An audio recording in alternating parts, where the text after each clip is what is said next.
Good evening, Carol, and thank you so much for being here with us. You are one of the most famous model all over the world in the history of fashion.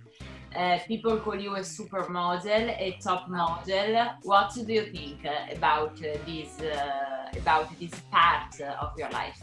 For me, it was all about the work. I loved the people I was working with. I loved the work that I was doing. I loved fashion. I loved traveling the world. It was never, the end game for me was never to become famous. The point for me was to enjoy the moment and enjoy the process.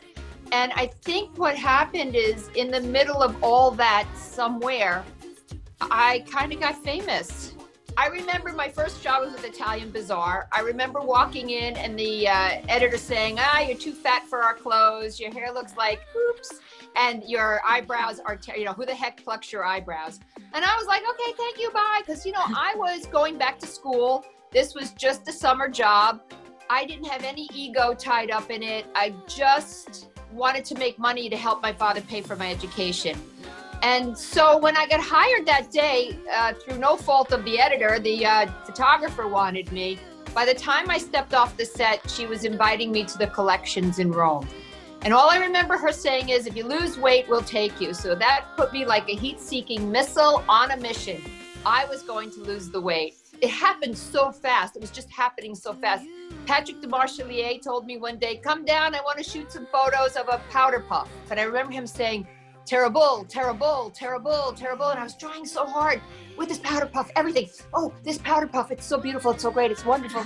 And why is he saying this is so terrible? And he goes, okay, we're done. I'm like, Patrick, why was it so terrible? He goes, what are you talking about? I'm like, you're saying terrible, terrible, terrible. He's going, no, Carol, I'm saying très beau, très beau, très beau.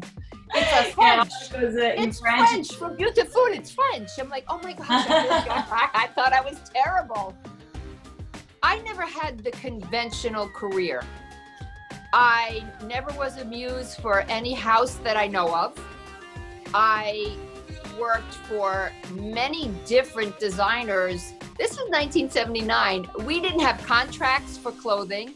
So I shot for Calvin Klein, I shot for Ralph Lauren, I shot for Valentino, I shot for Capezio, Albert Nippon. I just kind of shot every day and only got a day rate. It changed a lot at the end of the 80s. It changed quite a bit. The most beautiful memory of your career that you keep in your heart? I mean, getting the cover of Sports Illustrated while I was in Paris and having to fly back to New York for a day on the Concorde and then fly back to London for my next job was so exciting. It was so incredible. I remember going on the Concorde with my mother. I took her to Italy for a shoot and we took the Concorde home. And I remember sitting in the Concorde with my mother and I was so overwhelmed with emotion because I was able to do this for her and with her.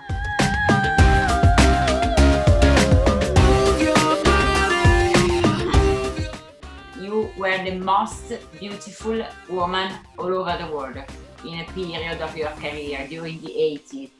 I think beauty is subjective and objective. I don't carry that I'm the most beautiful woman in the world. I carry that I love my work, I love people. When I go into a studio, I want to bring something to the party. I want people to enjoy working with me. I want the product that I'm selling to shine and to outshine me. Very nice to see you. Thank you. Bye-bye, Carol. Bye. Bye.